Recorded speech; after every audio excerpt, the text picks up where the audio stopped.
And the small buyer says, well, how much can I afford to pay? Right? The mid-market buyer says, what's my rate of return? The big buyer says, what's going to do my stock price? Private equity firms tend to be EBITDA driven with a view towards the exit. Our job is to try and make a sense of this soup for our clients. Private equity firm says, why isn't my money working? Well, because you don't have the opportunities and the benefits of the guys you're competing with. So, hey, welcome back to the Aerospace Executive Podcast. I'm doing my quarterly check-in with my good friend and sell-side investment banker, Bill Alderman.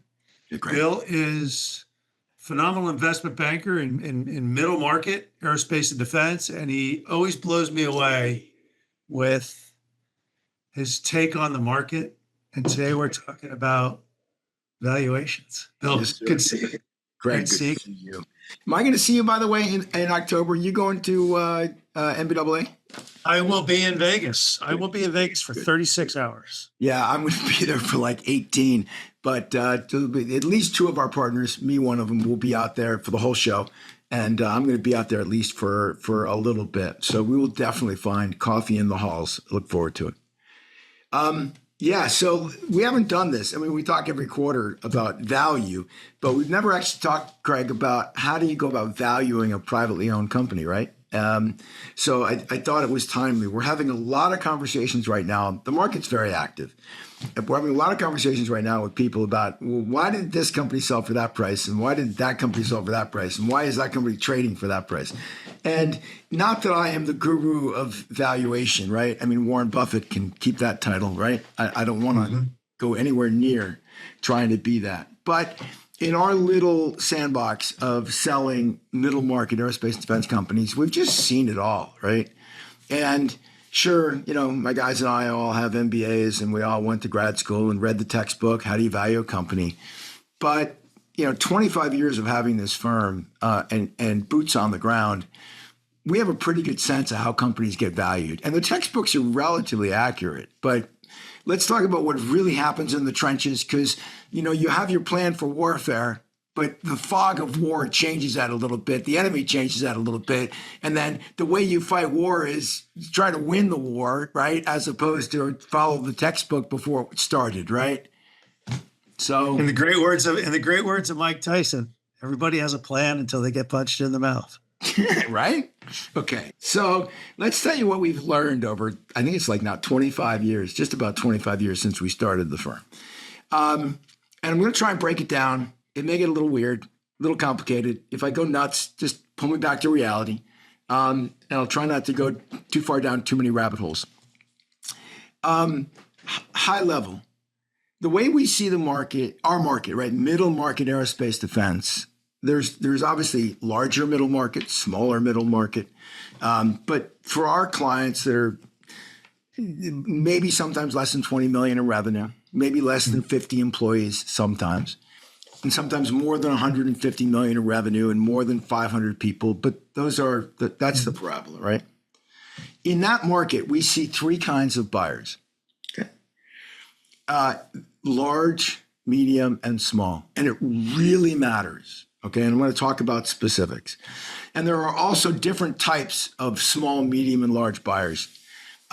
We call them institutional and corporate. Okay, institutional means, and it gets a little weird, so let's just keep it simple. There are companies that buy companies, and there are institutions that buy companies. Yep. Private equity firms is the classic family office, things like that. We don't deal with what we call the dentists from Duluth. Okay. There are dentists from Duluth that buy real estate or whatever, and they may buy a piece of a company or their cousin's business, or they may buy a business they buy a car wash downtown, right? While they're being a dentist in Duluth. We don't deal with that at all, right? And there's a business broker market, a large one in the world, in the United States, where if you want to sell your dry cleaner and you're looking for someone that would own and operate a dry cleaner, there's a market for that, okay? They're brokers. We don't deal in that what we call dentists from Duluth market. Okay, so just I don't understand it. I don't know how people do those deals, how they value them. Just not saying it's bad. It's just we don't have any experience. Okay, Right. so we're dealing with that company that's got some size, 50 employees, 10, 20 million in revenue minimum, 2 million, 3 million, 4 million in EBITDA minimum. That world. Okay, in that world, there are small buyers, middle buyers, and large buyers. If we're selling a company and we go to the market and the market speaks and the three people that are interested are all small companies, okay? No dentists from Duluth, right? No big private equity firms, no public companies. It's just we're dealing with other small companies, okay? A lot of your kind of clients are the buyers, right? How does $100 million privately owned business go about buying a $20 million business? How do they value it? Okay. Let's just call that small company buyer. Okay. The mid is, well, I've got $600 million in revenue. I may be a public company. I may have 300 shareholders. I may have 30 shareholders. Or I may be owned by 4 different families. But I'm a mid-sized real company that's not publicly traded. Okay. How do I go about valuing that acquisition? Okay. We'll call that the mid company buyer. And then pick your favorite company. I'm Northrop Grumman. How do we go about valuing $30 million companies? Okay. Companies, mid, small, large, private equity. Okay. We're going to talk about the mid private equity firm and the very large private equity firm. There really are no small private equity firms because it gets really small. If it's Craig and 2 of his buddies managing their money, you may legally be a private equity firm, but you're not a $300 million private equity firm. Okay? Right. All right. There's my landscape. They all do it differently. Every single one of those 5 values companies totally differently. And when people say to me, well, what's the EBITDA multiple? I'm like, well, why are you asking that question? Are you targeting a specific market? What's the DCF? Well, why are you asking that? Are you targeting a specific buyer?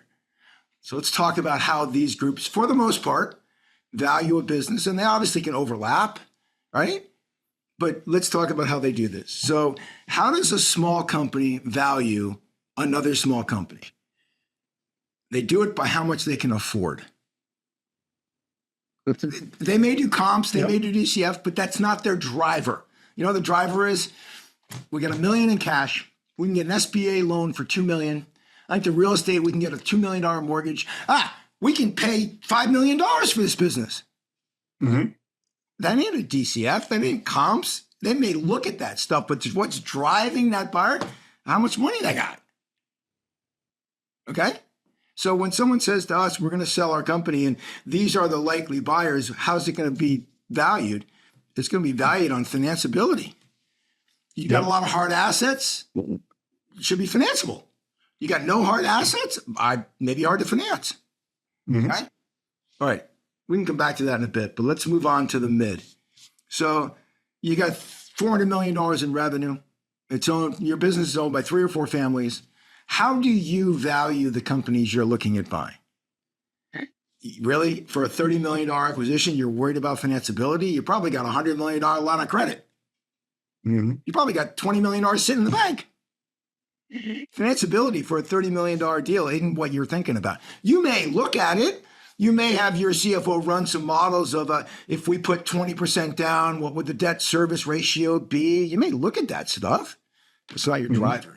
When the families sit around and say, should we do this? They're probably using something like payback ratio, internal rates of return, discounted cash flow, comps. What are other companies like this trading for? But here's a funny one. Are they going to look at something like earnings per share? Why? Would they look at accretion analysis? Would they look at the impact on the stock price? They don't have stock price. I mean, they may have a stock price, but you can't go on the computer and say, "Oh, did that work?" Right? Okay. All right. I gotta assume something like that. You know, you're just looking at, hey, look, we're borrowing money at, we got 4 families. We're worth, between the 4 families, we're worth $1 billion. We're borrowing money at 5.5%. What's our IRR? What can we make on top of that? Should we buy a $30 million machine or set up a greenfield $30 million factory? What's got a better rate of return for the families? Yeah. Right. Of course. Okay. Now let's do the large public company. Same deal. I mean, look, we're selling the same little $30 million company.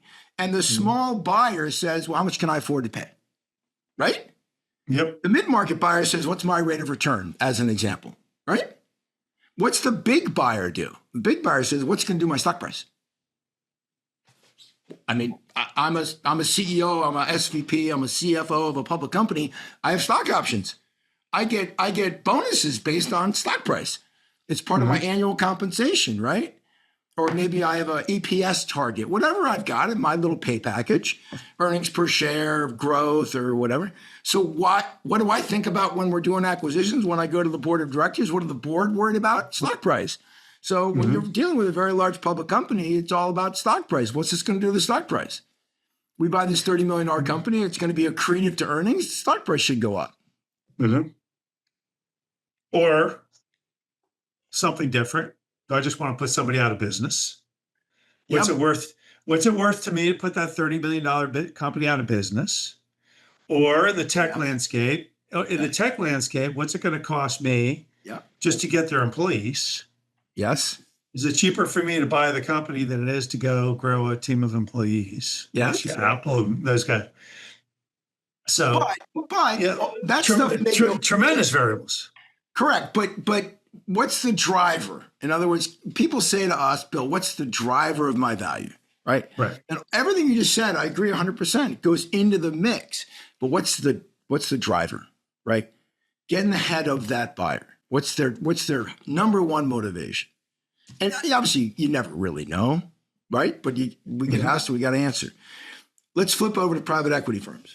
Right. We just did companies, mid, small, large. Let's do private equity. Not a lot of variance here, and we're going to ignore the private equity firm that's so small. They're not really a private equity firm, okay? Search funds okay. So you're a private equity firm with $600 million under management. How do you behave, right? Well, you're going to try and buy a company and flip it in 5 years.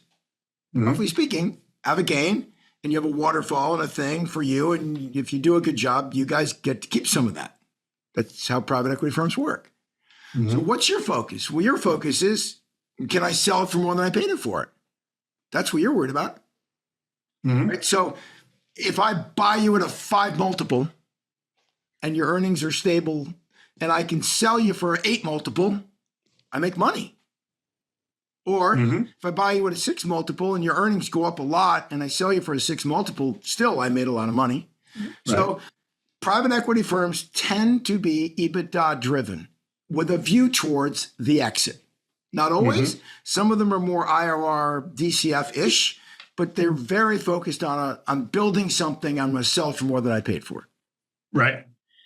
Very large private equity firms have a slight twist, because very large private equity firms often will sell their company to the public, IPO, right? Not always. Every deal isn't like this, but a lot of private equity firm exits are to the public IPO market, okay? Yeah. Standard Aero. It gets so big, no other private equity. Yeah. 100%. Carlisle did a great job, built Standard Aero, was patient, took it to the IPO market, and did very nicely. Okay. So that's also a build at a price to exit at a higher value. So we have 5 different ways of thinking about value. Right. Smaller private equity firms tend to be exit value driven. Big private equity firms tend to be IPO exit driven. Not always. Large public company buyers tend to be earnings per share accretion driven. Middle private companies tend to be IRR, DCF comps driven. And small buyers tend to be financeability driven. So bottom line is, and I'll turn it back to you, our job is to try and make a sense of this soup for our clients. If we see a transaction is probably going to attract large public companies, we will say that your valuation may be EPS driven. Okay. And oftentimes, financeability is the lowest value, IRR DCF is a mid value, and earnings per share is the highest value. Okay. Right. But we spend a fair amount of time trying to help our client understand before we go to market, what are you likely to see and why in valuation? And it's not that it's overly complicated, but it really matters. You can't just say multiple because that only applies really to one of 5 types of buyers. So what's interesting is, looking at what you're talking about, as we go through a couple of multiples, Standard Arrow, Yeah. something like 66 times, more. Is that EBITDA or PE? Which multiple? I'm looking at price. All right, I'm looking at the price to earnings. No, I got CNBC up on my. No, but still, but price earnings. I got 171 times on Lure. Yes.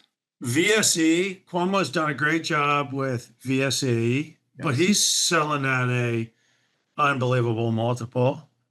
And then, I just look at GE. Mm-hmm.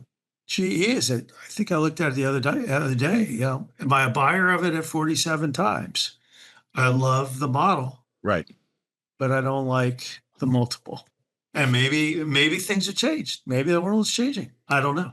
Yeah, but I think in your world, the challenge is, I'm hearing a lot of private equity groups tell me they're out scouring the market. They want to do acquisitions, but they're looking at things and everything to them is quote unquote expensive. Mm-hmm. The small company, the small company with $5 million in, $5 million revenue, Mm-hmm. $1.5 million and $1.5 million, $2 million in earnings. Yep. No. So the issue with and those are very small companies, right? And we tend not to work in that market. So I can't really shed a lot of light on what you're hearing about those kinds of companies. But if we go upstream just a little bit to 25 million in revenue and 4 million of EBITDA, 5 million EBITDA in that range, maybe 30 in revenue, whatever, upscale a little bit. We are hearing from private equity that things are getting expensive. But if you look at the cycles, right, and I've been through many because I started the firm when I was 40 and now it's 25 years later. So I've been doing this a while. And I was, this is all I've basically ever done all my life, is M&A and aerospace defense. The cycle becomes, I would say, less favorable. I wouldn't say it's hard for private equity, but it's less favorable to private equity at times when the strategic buyers, the companies, are acquisitive because they can crowd them out. And we view a private equity firm without a platform, meaning they've got nothing in the sector yet. Okay. It's very hard for them to get a toehold because they've got no available synergies. And I hate buzzwords. I do, Craig. Yeah. So let's not use buzzwords. They don't have the ability to absorb excess overhead. There's no redundancies, and they can't leverage their existing sales force or operating talent, right? When two like companies merge, there are things they can do to be better, right? We have a CFO, you only have a controller. Well, we're going to have to hire a CFO at our controller company, and well, we don't need to now because you've got one, and so we can save that expense going forward, right? And we were going to need to build more space because we're out of space. Well, we've got excess space, right? All those things, I hate the word synergies, but opportunities to be more efficient by being together. Oh, you've got a salesperson in California. We were going to have to hire one, or we don't have one. We're not covering the market properly, et cetera, right? So there truly are benefits to two like companies merging together and having the ability to do more without spending a lot more, right? And be able to cut some costs. That's legit. Well, if that really is legit, then comparing the company buying another company to a private equity firm that's just got money and has no platform, well, of course they're at a disadvantage. So, of course, to them, it's more expensive because if you and I are going to do a deal and I'm the same business as you. We're both making aerospace widgets, right? And we can sit down in the conference room and say, look, oh, you've got that salesperson. Oh, I need that salesperson. Oh, you've got somebody in Europe. Oh, my goodness gracious. All these things we can do where I, as a buyer, say, you know what? He wants a lot of money, but it's worth it because we can do all this stuff together. I'm going to make a ton of money. And whatever valuation method we use, it looks better on paper. If I'm a private equity firm, all I'm doing is paying more money. And so we are at a moment in time when there's a lot of strategic opportunity where companies are buying companies. And therefore, it's just a point in the cycle where the private equity firm says, why isn't my money working? Well, because you don't have the opportunities and the benefits of the guys you're competing with. Right. Yeah. There's a lot of competition out there right now. Look at public companies, Standard Aero, Honeywell, lower borrowing costs. Yep. If they want to borrow at all, they may just, like a $30 Petty million cash. Petty cash. It's like, just buy it. We don't care. And they're just doing an IRR. They're just doing an IRR deal. I mean, it's like literally just go buy it. Or EPS, or whatever. Yeah, we can go buy this guy. It's a buy versus build. Let's just go buy the guy. Yep. We bring in the capacity. It's an IRR deal.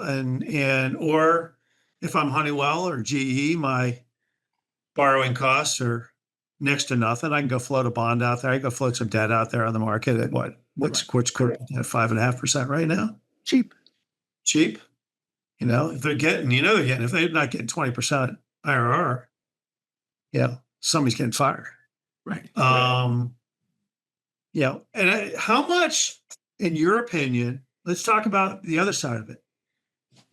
How much is the leadership in the company an adder or a detractor to the price that somebody's willing to pay? It's a great management quality. Yep. It matters a lot. If the buyer is a unique buyer and they're going to put their entire management team in place, which is seldom, especially in our market. But if they're intending to completely roll over the management team, you would argue that it doesn't really matter. How often have I seen that in my entire career? Like once, literally. And I've been doing this for 15 years before I was doing my own firm thing.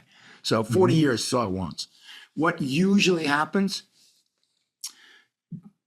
buyers view the management team as the most important intellectual property they are acquiring in the transaction. Now, you can't acquire people. You can put them on 3-5-year employment agreements, right? But in most cases, these smaller companies are very sensitive to who's running them. We get asked all the time in due diligence. We see our clients every time. Who owns the customer? Who has a customer relationship? You got 5 really important customers. Who do they call when there's a problem? Do they call the salesperson? Do they call the person in the corner office who's the owner? Right. These questions actually really matter to buyers. Okay. When the shop floor has a problem, who does everybody go to? That person may be the whatever, but who does everybody go to when a machine breaks down? Right. Those questions get asked and the answers matter. And we oftentimes work with clients to fix problems. And you've seen it, Craig. We worked with you where someone's retiring, great, wonderful person, but they really want to retire. You can't sell that business with that person missing the day after you sell the business. Right. So, Craig, we need to find number 2 and train them to be number 1. So in 2 years' time, when Mrs. Johnson wants to quit, Mrs. Johnson can just walk away and your new hire that's been the COO says, everybody reports to me, and when a machine breaks, they call me. And when a customer's have a problem, they call me. And Mrs. Johnson doesn't work here anymore. You solve the problem, right? And so we've worked together on this, Greg. Yeah. It matters. And so I'll say what I just said again. If you're the owner founder of a small company and you want to retire in 3 years, call my buddy Craig, find a little version of you, train them, and then you can retire, because you will lose millions and millions of dollars if you think someone's going to pay a lot of money for your company and in 6 months you're going to be gone. You will lose millions of dollars. I've seen that happen. Won't say the company, but private equity group had no business being in the industry, first acquisition, and they bought a company. And the tribal knowledge that was in the owner's head was invaluable to them. Mhm. but they kept discounting. And they kept discounting him out. We don't do it like this. We don't do it like this. We don't do it like this. He gets frustrated. He goes away. They have no idea how to run the business. Not happy. And the business is no more. 3 years later, the business is no more. And, prior owner calls me back up and says, "Hey, I want to get back in the game. How do I do it?" It's interesting to see that. Why would you buy somebody's business and then discount them and tell them they don't know what they're doing? Well, obviously they did. Right. We've seen that. You've probably seen that a couple of times as well.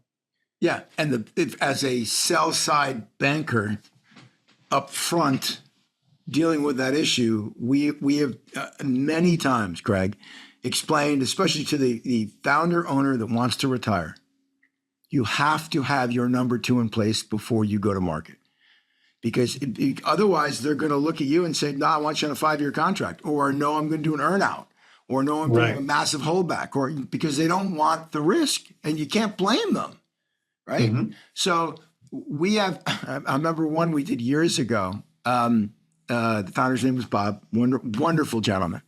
And we literally orchestrated a plan where within 6 months prior to going to market, he was allowed in the building 2 days a week for 3 hours. That was the rule. It was the rule. You can visit your company twice a week for 3 hours. For the 6-month period before we go to market, your number two has to truly be running this business, or I'm not taking you to market. I swear to God. And Bob did a phenomenal job. And his number two today, I'll give you his first name, Greg. Greg is now running a $100 million business at a public company. Okay, he's running a $100 million division of a public company. Greg was a shop floor person at the beginning of his career, and when I said to Bob, this is a long time ago, "Bob, you need number two. Want to go recruit?" And he goes, "No, there's a young man on the shop floor, ex-Air Force. Really like him. I think he's got talent." I'm like, "What, MBA? What?" No. High school degree, A&P mechanic. And I'm like, "I'm going to meet the guy." And I'm like, "This guy's smart as hell. And I'll go get her." And so we spent about 9 months helping Greg. And Greg's phenomenal. But when we went to market about a year and a half later, Bob sat in the back of the room and said, I play golf. I come in 3 hours a week, 3 hours a day, twice a week. And Greg runs the company, and the buyers fell in love with him because he was that talented. And of the most important things that we do for our clients, it's not multiples and calculations of spreadsheets. The most, I think, the greatest value we bring to our clients is just visibility. They've never sold their business before. They don't know how the buyers think. And helping them see what's downrange is the greatest value we bring to our client. And all we said to Bob was, "Bob, you got to have your number two now, not later." And he's like, "Well, I know the guy. He's in the back there. Let's get him ready." That's okay. If he hadn't done that, he would have gotten a lot less money for his company. But that's the whole, the big conversation with entrepreneurs, and they're not so good at doing this, is what's your succession plan? What's your 100%. What's your protection to your family if you get hit by a bus? Mm-hmm. And there's nobody behind you to run the business. What's your plan? What's your plan? I mean, these entrepreneurs, they're all very talented. They wouldn't be where they are if they weren't that talented. They take care of the customer, great at production, services, whatever. They're like the accountant that has lousy books and records, right? Mm-hmm. Or the dentist that has bad teeth, right? Right? How do you find a dentist in a really small town? Look for the only person in town with bad teeth, right? Get it? Right? Because there's no dentist to go to, right? These entrepreneurs tend to do everything incredibly well, aside from think about their own wealth, actually, right? Mm-hmm. Some people are fraudsters and hucksters, and all they're doing is trying to make a lot of money. But I'm talking about the real passionate entrepreneur that's making widgets because they love making widgets. Mm-hmm. A lot of these people they're not thinking about doing this to create wealth, doing this for my family. And And I'm not saying you should be, but when you get to be a little later in life, you should be thinking about, you're working 100 hours a week, you're missing your kid's baseball game. Why? And if you're building a company that's worth a lot of money, shouldn't you protect it and nurture it and maximize it? And have somebody behind you. But that's but that comes down to, how do you value a company? Exactly. If a public company wants to buy that person, they don't really care, because they'll go find some GMs, or they'll go find some other executives in a role that can step in. Yep. That person steps out. But if it's private equity, and their options become, we got to go hire somebody, we'll go hire a team, or we have an operating partner step in and drive it. But that comes at, a hit to valuation. So, a couple things. The key is to know your audience, right? That if I could leave your audience with one piece of wisdom, it would be, if you own a company, you should be thinking about the exit. Even if you're 38 years old running your company, you should be thinking about your exit every now and then. Don't just work your tail off and not think about the opportunity to create wealth for your descendants, family, whatever. And the other is, know your audience. I mean, if you're building a small company in aerospace and defense, and your children are going to go into the business, great, you have a plan. If you have no children in the business and you're building a small aerospace and defense company, what are you going to do? Right? I mean, someday you're going to stop working. Worst case scenario, you're going to get hit by a bus, God forbid. But what's the plan? And know your audience. And, don't just talk about multiples because the friends at the country club talk about multiples. That's not how it's done. Right. In one of 5 markets, that's how it's done. Is that your market? If it's not, smarten up, understand your market, and get a sense of where you're headed, and off you go. It's not that complicated, but it does require some thinking. Well, definitely it does. And a couple of things, like I learned a lot in these chats with you. You talk about sellers, 5 years of solid financials, the importance of a good CFO. I just did a podcast. I think the CFO is more important. I think the CFO is the most important person in the company. Number one, CEO could go away tomorrow, and the CFO is make or break you. 5 years of good financials, a good long-term thought process. Now, as an investment banker, you take companies to auction. Are you immediately throwing out people that are coming to the auction because they don't have the pedigree? We try to be very client-centric, okay? And if our client only wants to sell to a public company, if that's feasible, we will work on that. If our client wants to sell only to an American private equity firm, we'll work on that. If they want to include British private, we're trying to be very client-centric. And so I guess I'd answer the question by saying, what is the client looking for, balanced with, do we think that's a reasonable expectation? Does that answer your question? It does. Yeah. It's all about who the seller is willing to sell to ultimately. Yeah. And look, a certain seller might offer different valuations, right? So one of my favorite little anecdotes I tell clients is, look, you can put restrictions on this thing. It's yours. You can't violate laws about, race and religion, but anything else, do whatever you want. I don't want to sell it to a company from Europe. You don't have to. There's no law that says you must, right? But the silly extreme I share with clients is, you could say to the buyers, I want to paint my building pink the day we close, and you've got to leave it pink for 7 years. You can require that. There's no law that says you can't. I said, you're nuts, and you'll lose 30% of the value. But if that really makes you happy, we'll put it in the requirements. We really do. I really do say that to our clients. Okay, now, what does it mean to someone that is a not credible buyer? Okay, well, if someone has no money, right, is a friend of a friend who knows a guy who, we say to our client, you're probably wasting your time here. if you want us to include them in the process, we will, but why are you doing this, right? So we'll probe and we'll ask. But within reason, as long as we're not breaking the law, client asks us to say you got to paint the building pink and keep it pink for 7 years. Okay, off we go. But just understand, you just lost $4 million by doing that. Yep. So last question. Okay. Before I see you in October, before I see you in Vegas.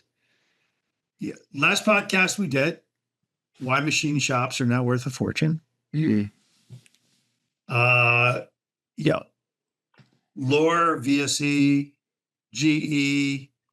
I actually got a lot of money in Safran, and it's like I can't figure it out. It's the slowest, it's the slowest moving one of the group. That's kind of the way I typically pick stocks, though, I think.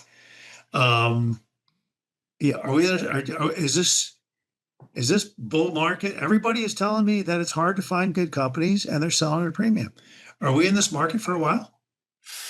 All right. So I'm not a market stock picking guy, right? I'm not.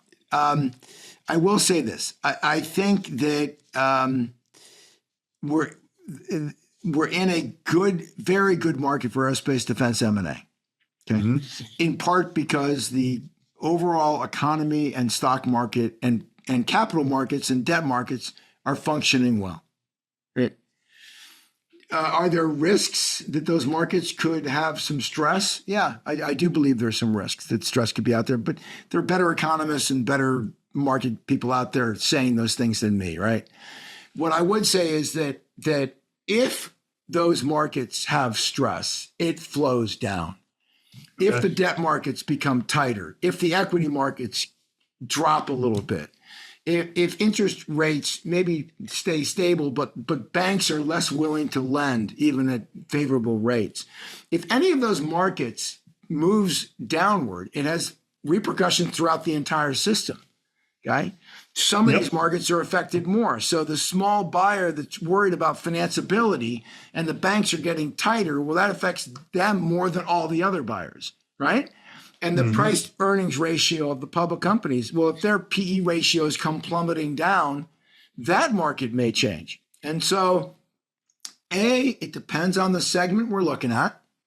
Yep. B, it depends on the exogenous shock that's going to hit. Little shock here, a little bit of movement. Big shock across the board, like the pandemic, we're all going to suffer. Do I personally see something on the horizon that's got me worried? No, I don't. But either. Craig, you got better people on this podcast than me to talk about the markets. No, just from a business seller standpoint. I mean, it's there's, I just know what people are telling me. It's like they're looking at a lot of deals and they're getting, there's not, the stuff they're looking at, it's getting smaller and smaller and smaller, which makes the prices go up and up and up. And I'm looking at the industry right now, and I see a lot of opportunities for companies to make a lot of money out there. That's kind of my, I'm very optimistic on our industry. Right now. I think what I'm hearing you say is that it's somewhat of a seller's market at the moment. That if you're selling your company, you're getting good prices, and some people are squawking that prices are too high. The buyers wish prices were lower.